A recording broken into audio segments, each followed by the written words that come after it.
读了一整年的译文，到底能不能够考过 B1 呢？我有想要继续学译文，我想要认真考一个 B1 的语言检定。真的假的？Da ipotizzare il mondo intero salvato dai ragazzini。几乎听不懂，跟着逐字稿听，我也听不懂他在讲什么，挫败感蛮大的。到了，那出发啦！这边今日意大利语言中心。考完早上的部分了我觉得我刚刚听力考砸了。如果没有考过，我觉得也是给观众一个很好的一个结尾，就是说我们努力过了。好，准备好按了哦。准备了，1、2、3。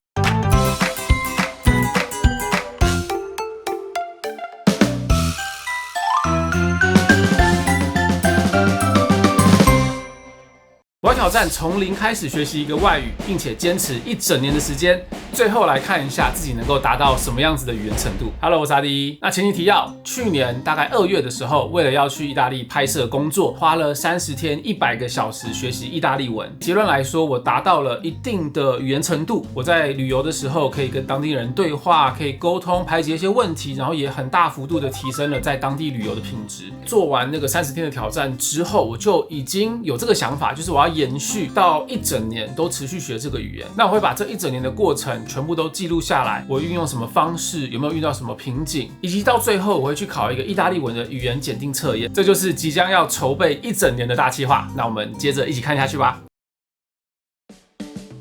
老师，我们又见面了。我有想要继续学译文，我想要认真考一个 B1 的语言检定。真的假的？对，有可能吗？什么动机？就是做影片啊。我跟老师讨论之后，他跟我说，1个礼拜至少要花8.3个小时在学习上，也就是说每一天至少要1个小时。那这个比起我之前30天挑战已经轻松很多了，每天只要花1个小时。但是它的困难点就是在于它的学习时间拉得很长，我不知道我会不会中途懒惰，或者是没有办法坚持下去。但反正呢，我现在就暂定了一个11点钟的闹钟，在每天晚上睡前的1个小时，我花时间读译文，然后周末可能再多花一点点时间补齐每1个礼拜读到8个小时。这边全部都是代名词吗？全都是代词。如果这些代词碰在一起的话，小的复杂，就会有它的顺序就对了。因为我觉得现在越来越复杂，我现在的笔记可以有不同颜色。你可能要买，看一下我的几种颜色。你很多颜色，我现在已经进阶到3个颜色了。哇塞，你的好多颜色哦。这边的话呢，我们要教的这个叫做 imperfetto indicativo， 所以它也是过去式。了解它的变化，这个时态比较和善一点，是说它的不规则动词稍微少一点的，没有像现在时，没有像那个过去分词一样。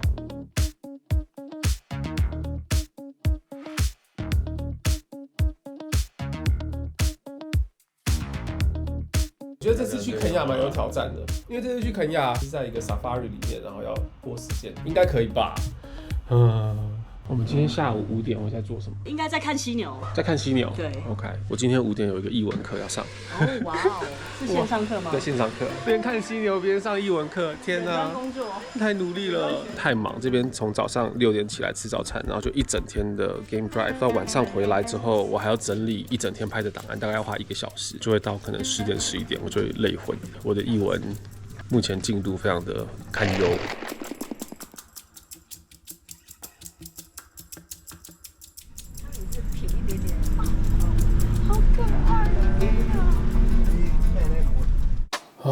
真的是遇到大瓶颈。原本想说每天1个小时应该挤得出来时间，但是像我现在全部都完成，就是已经10点多了，然后明天一样是6点要起来，也一定要是现在就要睡。我还要一直想在这边要拍的影片，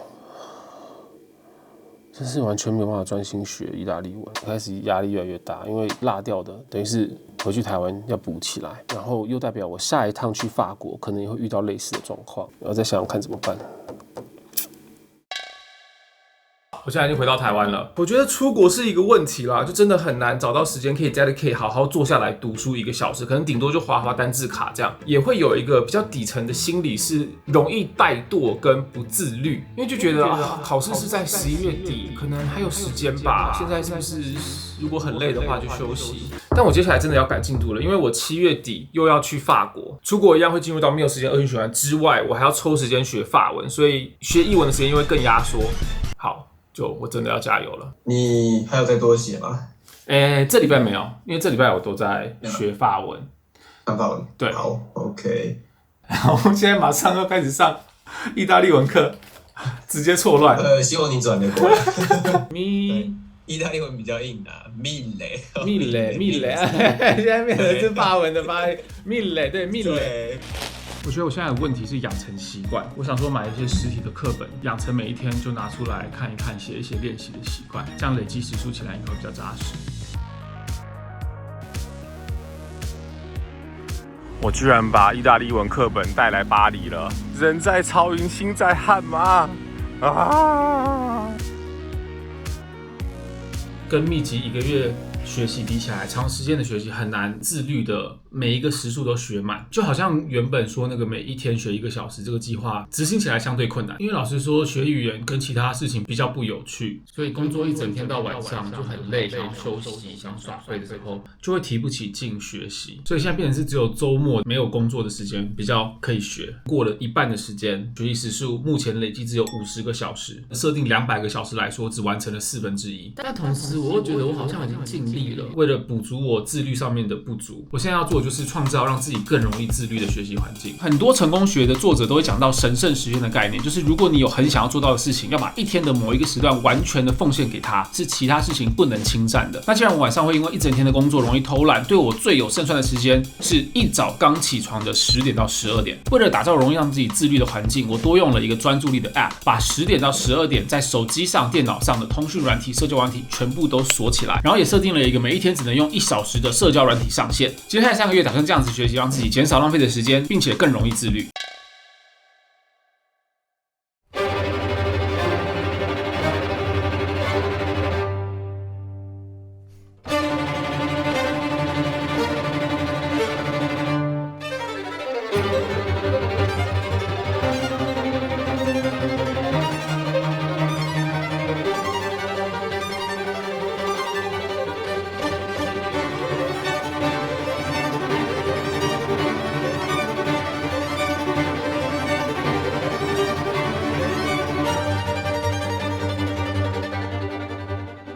到了最后，译文学习的冲刺阶段，不免俗的要来感谢一下 Amazing Talker。在这段时间里面，我除了使用 Amazing Talker 找到了译文的家教之外，我也在上面学习法文跟韩文。那一直以来，它都是我学习各种外语的最佳搭档。Amazing Talker 是全台港最大的1对1线上语言家教平台。它跟一般的补习班或是事先录好的网络课程不同，老师们可以根据你的学习目标，帮你规划最适合的学习方式。我自己在 Amazing Talker 上课的体验就是，每次老师们都能够针对我当下的需求去调整上课内容，自己练习的时候遇到的问题，上课提出来和老师讨论，也能够找到学习的盲点，学习起来更有效率，不容易卡住。Amazing Talker 的家教们除了是老师，也是学习顾问跟学习伙伴。在平台预约上课非常简单，可以直接在平台首页搜寻教师，从全球超过1万名专业家教中挑选喜欢的老师，能够直接看到对方的教学介绍、学生评价，还有可以预约上课的时间。如果不确定该怎么选课，也可以使用 Amazing Talker 的 AI 智能推荐功能，输入你想要学习的科目和上课时间，3秒内就能够配对适合你的老师。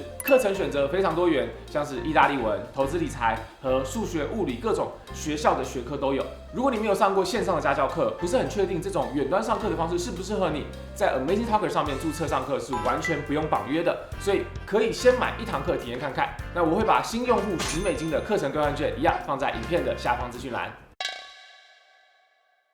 我第一次来看他们的考卷长怎样了。B1 的考试，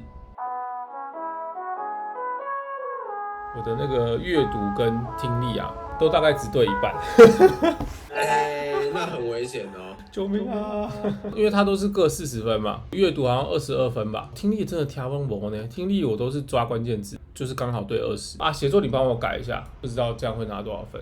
文法有点灾难文法，让我看一下。我天哪，我真的完蛋了，好难啊！满江红，我很久没有做检定这么多红字，第一次的模拟考，状况不是非常理想，现在完全可以理解大家在做英文考卷的心情。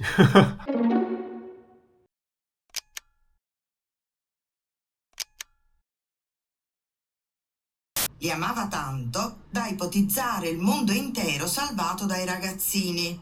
Della sua fanciullezza però si sa poco. 想要记录一下现在心情，主要是听读写。因为它一个 section 是40分，只有读跟听会有标准答案嘛。如果换算成百分比的话，差不多都是在40到50分左右。阅读我觉得还比较没有那么挫败，大概看得懂。听力几乎听不懂，跟着逐字稿听，我也听不懂他在讲什么，挫败感蛮大的。平常吃饭的时候啊，通勤的时候，我也会开一些意大利文的 YouTube 频道来看。这个难度真的是在我目前的能力之上很多的。它的逐字有多难？这个第3段他在讲说，我们活在一个多元社会，然后不应该要有偏见，不管你是什么种族、什么肤色的，都应该要一视平等。这个太难了吧？这用中文讲都已经不太好讲了。它居然是 B1 听力的内容。我现在的想法是，我就每一天就是写练习题，然后把里面的单字跟句型都背。然后我们上课就是我可能有错的东西这样。口说的话，我有另外找了译文的口说老师，我买了20堂。Una persona forse ha un po' male, sta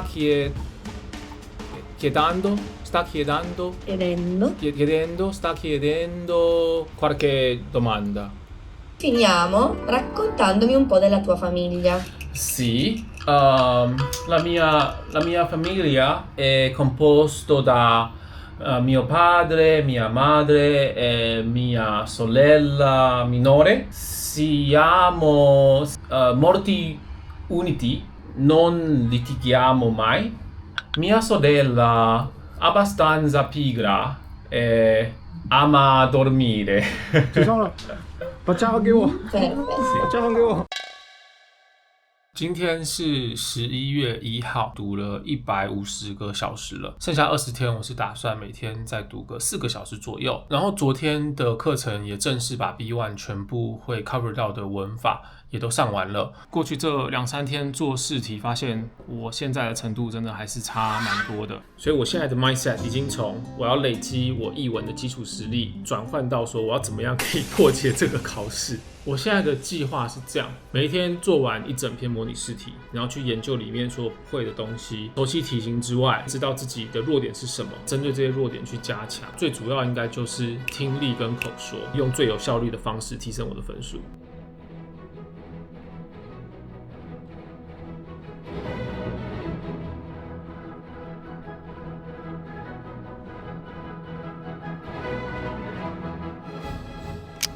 怪癖，10点58分，我一定要等到11点整才可以专心的开始读书。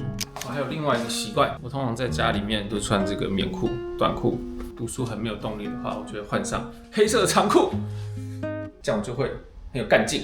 换成长裤还不够，我就会穿起来袜子。现在是半夜2点多，老实说，我其实也没有很饿。读到一点挫折、心情不好的时候，你就会想吃东西，因为变胖是读书的副作用。离考试的日期只剩下1周，我还搞来了一个必胜。然后我看了一下日历，今天刚好也是我开始学意大利文，差不多是2月中从零开始学，然后现在是11月中，所以过了10个月。要想办法加快，不然会写不完。我阅读跟写作都会写超过40分钟，我做这些考题的速度太慢了。跟大家分享一个开心的事情，这个是我第一次做的试题，代名词的部分，5题里面错4题。这个是我刚刚做的试题，只错了1题。第2次做模拟考25分，第8次做模拟考28分，最新的一次33分。我已经待在家整整1个礼拜，完全没有踏出家门。除了拿外送的时候，每天苦读6小时，我觉得我现在大概有个80%的把握。我昨天模拟考克漏字全对，会赢哦。明天就要考试了，还是蛮紧张的。过去这1-2个礼拜，我的意大利文进步得很快。不过最担心的应该还是口试，因为它是1对1跟真人老师针对一个题目讲。口说也是一个最会因为紧张而被影响的学科，我觉得应该有个80%的机会会考过吧。好，今天最后一天的努力，我们明天来考试。早安，早安，早，欢迎光临，搭乘胜利的专车。很久没有被你们载去考试了，大大小小考试都是我们一起载去的。全民英检，全民英检多久以前的事情了？好好笑哦！以前考检定考没有这样子的紧张感，昨天最后一刻都还在订正模拟考的错误，然后今天这样考试从10点开始考到下午的3、4点。早上是阅读、听力、写作，然后下午是口说，老师好像只有一个，所以要大家排队，但中间午休可以休息啦。好了，那出发啦！闭声。这边今日意大利语言中心怎么都没有人？9点40分要报到，该不会只有我一个考生吧？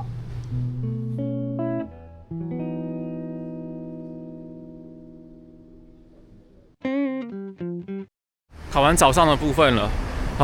我觉得我刚刚听力考砸了，最后一大题完全没有抓到关键字，然后听到中间就整个慌掉。听力的最后一大题我几乎都是用猜的，有可能会只有一半的分数，但是它是 A、B、C 加在一起合计，就算我听力只有拿一半的分数，我阅读跟写作够高的话，整个加起来还是有可能可以及格。阅读我几乎全部都读得懂，4、5题不太确定嘛，就2个之间在选。写作的话也是写我之前有练习过的题目，所以我觉得应该也算稳。但现在的心情很差，听力实在是搞砸了。现在要重新整理心情。我们中间有半个小时的休息时间，吃午餐，然后再回去考口试。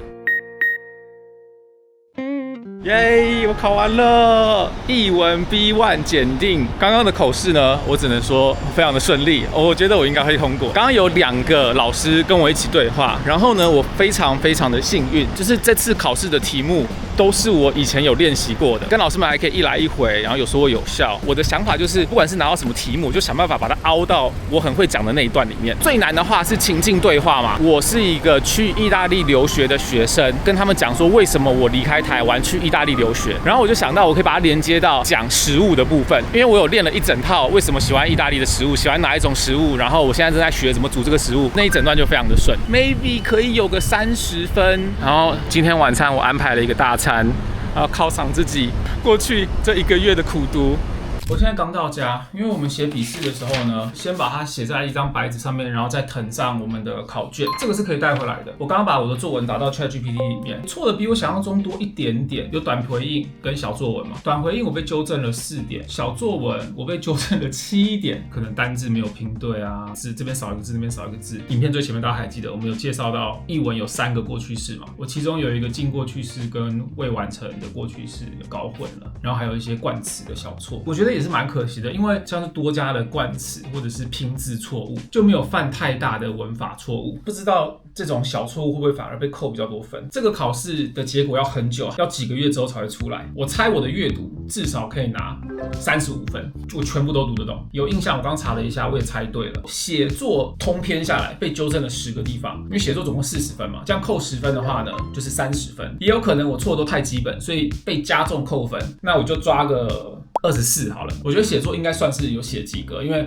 字数有到，文有达意，然后符合他写作的规范。听力的话，我再猜可能就是一半20分，然后最后口说，我觉得应该有机会拿到30分。聊天的时候，老师还有问我为什么要学意大利文，以及我学了多久。我有讲说我学了目前是10个月，然后他还称赞我说，哦，你讲得很好哎，居然敢做这种称赞，不给我个30分应该说不过去吧？30加24加20。只要超过74分，就算你及格。好像 speaking 好像22分就及格了吧？所以如果我拿到有到30分左右的话，也一定是及格的。但这全部都是我的猜想。读了1整年的译文，到底能不能够考过 B1 呢？我们现在就直接快转到成绩揭晓的那一天。我昨天收到了讯息，意大利文 B1 考试成绩终于出炉了。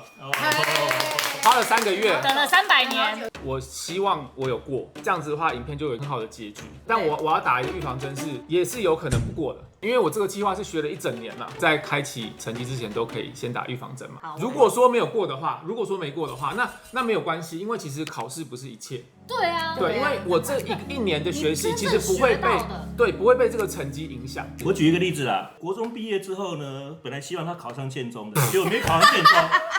也没怎么样啊，对不对？你为什么要这时候怼我学历？如果没有考过，我觉得也是给观众一个很好的一个结尾，就是说我们努力过了，但是考不过没关系啊，我们就再考一次，但希望不要再考下，因为我跟你讲，因为这个是3个月前的考试，我在考试的那一天是我译文能力的巅峰，现在3个月之后我就了解。反正他这边就是要输入那个准考证号码跟我的那个出生年月日嘛。等下马上就会出现了吗？对啊，哎呀，他生日不对，他连他自己生日都填错，就直接看了吗？有，新锐度看什么东西？还没，等下看不懂。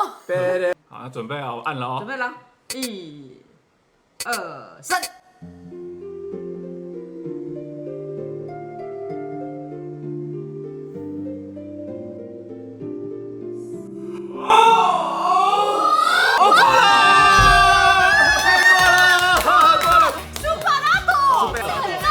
通过的一题。我现在如果娶一个意大利人，我可以拿他护照了。资格可以永久保留吗？应该是2年内了，还是要继续学啦，对啊。不但你是我的那个分数，你是 A 耶？我 A 耶， A 耶，我考到 A 耶35、34、32，哎，都很厉害呀，并没有哪一个不好啊。我口说满分，你口说满分，好惨！我总分是 A， 就 Optimal 就最高的。哇塞！满分160，我考141啦。哇塞！认真讲，比我想象高很多。我口说是花最多时间的。大家知道我们3个被他荼毒多久吗？对啊，每一天都在念他的日记，每日日记念给我们听。没有，这边也真的是要感谢那个我们 Amazing Talker 的老师，英文老师，对，他就是因为我们是针对他的考试在练的，我口说拿到的题目也刚好是我练习过的，所以就是，你有考运呢？我有考运也好。你们写作是用译文写的吗？当然呢，没有用法文，用法文，对啊。不是，当然是用译文嘛，这是考译文，考译文不然要什么？请客啊！带全家去意大利玩。Finalmente si è concluso questo video per tutto l'anno, dal Kenya alla Francia alla Corea, perfino Antartide, ho continuato a studiare l'italiano. Ho anche passato tantissimo tempo in questo spazio a studiare. Ora che sono un po' più tranquillo, prima di tutto, bravo me, questo non è uno spot, ma voglio davvero ringraziare Amazing Talker per trovarmi un insegnante perfetto. In particolare ho preso un massimo punteggio nella parte orale. Questo è stato possibile grazie a tante simulazioni e alla fine è uscito proprio un argomento che avevo preparato, che bella, che fortuna. Quello che vorrei trasmettere con questa serie, la voglia di imparare una lingua straniera. All'inizio con AD Inwen cercavo di rendere l'inglese più divertente con temi interessanti. Ora invece, mostrando il mio percorso con la seconda, terza, quarta lingua, spero che anche voi troviate la motivazione di iniziare a studiare la lingua che vi piace. 好，那1年下来的学习呢，还是有非常多的额外心得跟策略想要分享。那这个一样，因为会比较长一点，所以我们把它做成会员专属的影片。那如果有兴趣看这支影片的话，欢迎加入阿迪英文的会员。感谢大家一整年来陪我读意大利文，那我们就下支影片见喽，拜拜。